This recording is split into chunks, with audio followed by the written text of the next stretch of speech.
पंजाब का जो बजट है, पंजाब बजट,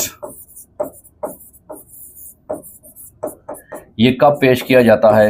ये 16 जून 2025 को पंजाब का बजट पेश किया जाता है। और फिर पंजाब का बजट का टोटल अमाउंट कितना है? 5.33 बिलियन, 5.335 बिलियन जो है ये बजट पेश किया जाता है। और फिर ये बजट पेश करने वाले कौन से हैं?